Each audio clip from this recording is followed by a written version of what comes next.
International sanctions on Iran have been lifted after UN inspectors confirmed Tehran's compliance with measures to curb its nuclear weapons development.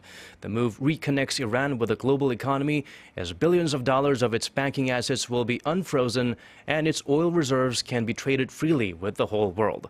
Kwon Jang-ho tells us more. Iran is back in the market after the US and European nations lifted sanctions on Tehran and released billions of dollars of its assets. The go-ahead was given after the UN's nuclear watchdog submitted a report confirming Tehran had kept the nuclear promises it made in a historic deal with the international community 6 months ago.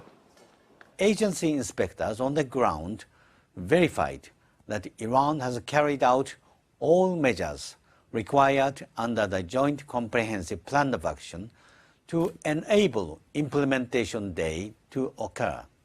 Implementation Day refers to the day the accord went into effect.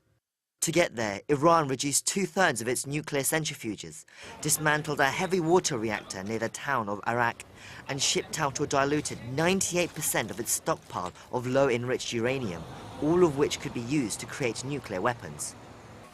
Its proper implementation will be a key contribution to improved regional and international peace, stability and security. The announcement came a day after the US and Iran traded prisoners in an apparent goodwill gesture before the sanctions were lifted. The US released 7 Iranian nationals held for sanctions violations, while Iran released 5, including a Washington Post reporter who was held captive for over a year. Soon, Iran will regain access to $100 billion in frozen assets and reconnect with the international financial market. The news pushed Iranian stocks up to their highest level in more than 5 months. Meanwhile, the IMF has said the nation's GDP growth could reach 5% this year, up from its current near 0%. But global oil prices are set to plummet further than the current 11-year low, as the world's 4th largest oil reserve is about to flood the market with almost 500,000 barrels per day. Tehran has not been able to sell oil to Europe since EU sanctions were implemented in 2012.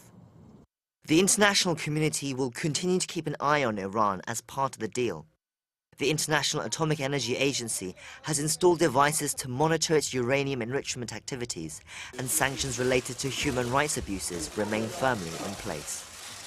Kwon Jang-ho, Arirang News.